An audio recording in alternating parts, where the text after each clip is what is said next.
नमस्कार दोस्तों, Byju's exam prep IAS Hindi के यूट्यूब प्लेटफॉर्म पर आप सभी का स्वागत है। आज के हमारे अर्थव्यवस्था विशेष में हम चर्चा करने जा रहे हैं 75 रुपये का एक जो नया सिक्का जारी किया गया उसके संदर्भ में। आप सभी जानते हैं कल हमारी नई संसद का उद्घाटन किया गया है प्रधानमंत्री जी के द्वारा। उसी के साथ साथ हम देखें तो 75 रुपये का एक नया सिक्का जारी किया गया है और ये एक तरह का आप ध्यान रखें स्मारक सिक्का है, मतलब इसको हम कॉमेमोरेटिव कॉइन कहते हैं। यानी ये जन सामान्य में बड़े पैमाने पर उपयोग करने के लिए नहीं आएगा। यानी अगर आप ये सिक्का प्राप्त करना चाहते हैं तो प्रमुख रूप से ये सिक्का प्राप्त करने के लिए आपको एक तरह से एक सरकारी संस्था है जो प्रमुख रूप से सिक्कों की ढलाई के लिए एक तरह से उत्तरदायी है, उसकी वेबसाइट के माध्यम से आपको उसकी बुकिंग करनी पड़ेगी, तब आपको मिल पाएगा। तो ये आम जनता में एक तरह से प्रयोग करने के लिए उपलब्ध नहीं रहेगा। ये स्मारक सिक्का है। तो ये क्या होते हैं, कैसे जारी किया जाता है, क्या प्रक्रिया है, उसके संदर्भ में हम चर्चा करेंगे। जैसा सिक्के को आप देख रहे हैं जो नया जारी किया गया है 75 रुपये का है और इस पर हमारी नई संसद का चित्र भी बना हुआ है। तो ये जो नया सिक्का जारी किया गया है उपलक्ष्य में एक तरह से स्थिति क्या है कि हम अपनी नई संसद का उद्घाटन कर रहे हैं और आप कह सकते हैं कि हम एक तरह से देश के अमृत काल में चल रहे हैं। तो जब हम नए सिक्के को जारी करने की बात करते हैं तो सामान्य तौर पर प्रक्रिया क्या है। प्रक्रिया यह है कि सरकार के द्वारा अपनी जो सरकारी योजनाएं हैं या कोई प्रसिद्ध हस्ती है उसको श्रद्धांजलि देना है या कोई भी ऐतिहासिक घटना है उसके बारे में लोगों को बताना है, उसके संदर्भ में सरकार के द्वारा अगर आप देखें 1960 के दशक में इस तरह के स्मारक सिक्के जारी करना शुरू किया गया। और ऐसा पहला सिक्का अगर हम देखें 1964 में जवाहरलाल नेहरू की मृत्यु के बाद एक तरह से जो भारत के पहले प्रधानमंत्री थे उनके लिए जारी किया गया था। तो आप ध्यान रखें इस तरह के जो स्मारक सिक्के हैं वो कुछ इस प्रमुख स्थितियों के अनुसार भारत सरकार के द्वारा जारी किए जाते हैं। यहाँ पर आपको ये ध्यान रखना है कि अगर हम वर्तमान जो नवीनतम सिक्का है उसकी बात करें तो ये 75 रुपये का है, जैसे हमने चर्चा किया, गोलाकार है और व्यास इसका 44 मिलीमीटर है। साथ साथ आप देखिए इसमें 4 धातुओं को मिलाया गया है, यानी इसमें आधा हिस्सा चांदी है, साथ साथ 40% इसमें तांबा है, 5% निकेल है और 5% जस्ता। तो ये 4 धातुओं को मिलाकर एक तरह से सिक्का बनाया गया है। साथ साथ आप ये भी ध्यान रखें कि यहाँ पर आप देखें कि एक तरह से देवनागरी में और अंग्रेजी में अगर आप देखें यहाँ पर तो भारत और एक तरह से इंडिया लिखा हुआ है। साथ साथ यहाँ पर हमारा जो अशोक स्तंभ है वो है और दूसरी तरफ अगर हम देखें तो हमारी नई संसद का यहाँ पर एक चित्र है, ऊपर संसद संकुल और नीचे पार्लियामेंट कॉम्प्लेक्स दिया गया है। तो ये 2 भाग एक तरह से यहाँ पर नए सिक्के में जारी किए गए हैं। आप ये भी ध्यान रखें जो हम नए सिक्कों की बात करते हैं तो नए सिक्कों को प्रमुख रूप से एक तरह से जारी करने के लिए एक तरह से जो प्रक्रिया है और कैसे इसके व्यय करने की स्थितियां उसको अगर हम देखें, जैसा हमने चर्चा किया कि स्मारक सिक्कों को व्यय करने के लिए जनमानस में सामान्य तौर पर उपलब्ध नहीं कराया जाता है। और ये सिक्के प्रमुख रूप से अगर आप देखें, अगर आप प्राप्त करना चाहते हैं तो सरकार की एक संस्था है securities of printing and minting corporation of India limited SPMCIL, और इसी के आप देखें 4 टकसाले हैं, मिंट हैं। तो वो 4 मिनट जहाँ पर है वहाँ पर एक तरह से सिक्के बनते हैं और इसी के वेबसाइट पर आप सिक्कों को बुक कर सकते हैं। जैसे यहाँ पर आप देखें, ये एक तरह से आप देखें जब गांधी जी की 150वीं जयंती थी 2019 में अगर हम देखें उसके उपलक्ष्य में प्रमुख रूप से इसको यहाँ पर जारी किया गया। यहाँ पर अगर हम देखें तो ये अगर वर्तमान में आप बुक करने जाएँ तो सिक्का आप देखें एक तरह से यहाँ पर उसका मूल्य कितना है, 8,039 रुपये।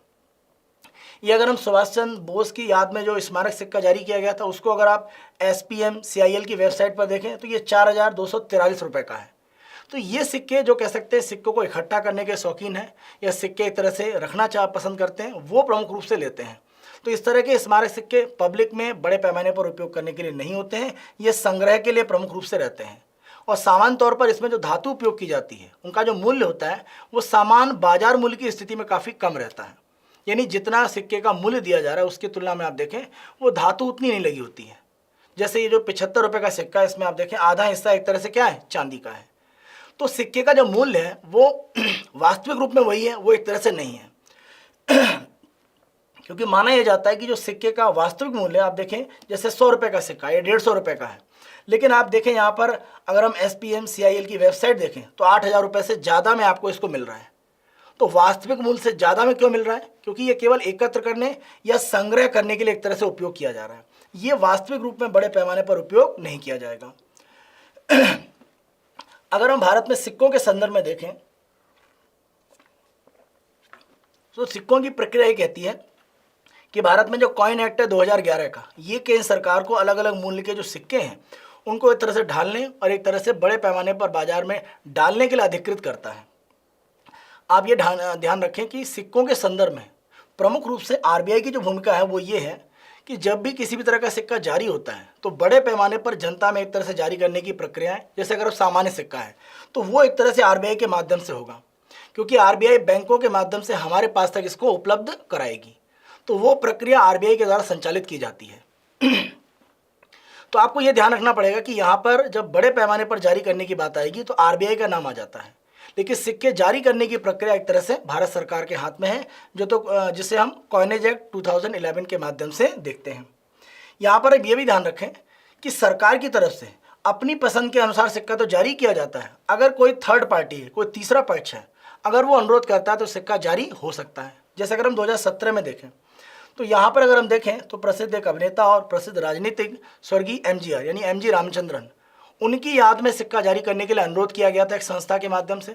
साथ साथ अगर हम कर्नाटक संगीत की प्रमुख गायिका एमएस सुब्बालक्ष्मी की बात करें तो उनके लिए सिक्का जारी करने के लिए एक तरह से अपील की गई थी एक संस्था के माध्यम से, और इसी आधार पर सरकार ने 2017 में एमएस सुब्बालक्ष्मी और एमजी रामचंद्रन के लिए 2 स्मारक सिक्के जारी किए थे।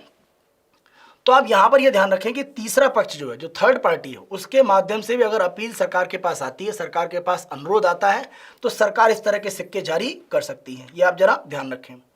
अगर हम भारत में अलग अलग सिक्कों का एक तरह से यहाँ पर प्रमुख रूप से अगर हम वर्गीकरण करके देखें तो आप ध्यान रखें कि 50 पैसे, 1 रुपये, 2 रुपये, 5 रुपये, 10 रुपये और 20 रुपये, ये मूल्य वर्ग के सिक्के हैं भारत में अभी जारी हो रहे हैं।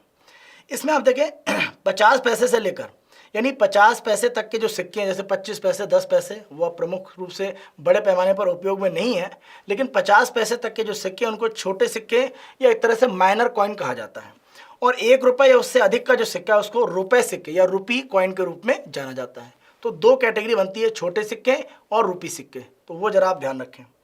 और आप ध्यान रखें 2011 का जो हमारा एक तरह से सिक्का निर्माण अधिनियम है, मतलब कॉइन एक्ट है, उसमें भारत सरकार को अधिकतम 1000 रुपये का मूल्य का सिक्का जारी करने का अधिकार है।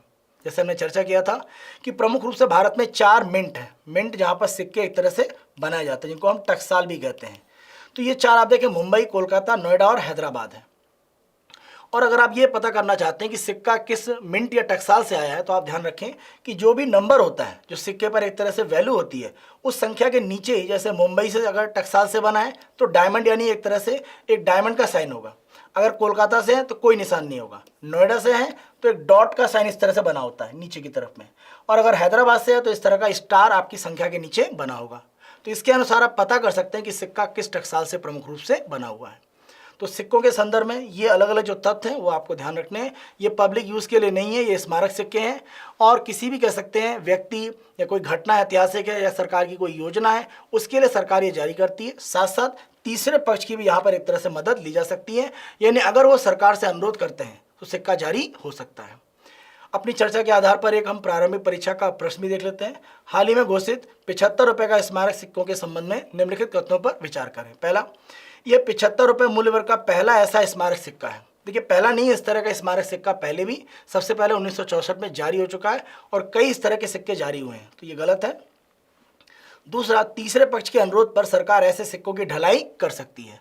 तो हमने बात किया कि सरकार किसी तीसरे पक्ष का अगर अनुरोध आता है उस आधार पर सिक्के जारी कर सकती है, जैसा 2017 में एमएस सुब्बालक्ष्मी और एमजी रामचंद्रन के लिए स्मारक सिक्के जारी किए गए थे। तो दूसरा कथन सत्य है, केवल दूसरा, तो हमारा उत्तर हो जाता है बी, केवल 2 सत्य हैं। तो अगर हम इकोनॉमी एसेंशियल यानी अर्थव्यवस्था विशेष के आज के सत्र की बात करें तो हम यहीं पर समाप्त करते हैं। उम्मीद करते हैं कि भारतीय अर्थव्यवस्था के अलग अलग जो विशेष टॉपिक हैं उनके संदर्भ में हमारी ये जो एक तरह से पहल शुरू की गई है आप लोगों को पसंद आ रही है। इसके संदर्भ में आपकी जो भी राय है कमेंट बॉक्स में अवश्य दीजिए। अगर हमारी पहल को आप पसंद कर रहे हैं तो लाइक करें, शेयर करें, और अभी तक अगर हमारे यूट्यूब चैनल को सब्सक्राइब नहीं करा है तो हमारे यूट्यूब चैनल को आज ही सब्सक्राइब करें। आगे के सत्र में अर्थव्यवस्था से संबंधित इसी तरह के नए समाचार के रूप में हम अर्थव्यवस्था विशेष में आप लोगों से दोबारा मिलेंगे। आप सभी अपना बेहतर तरीके से ध्यान रखें। धन्यवाद।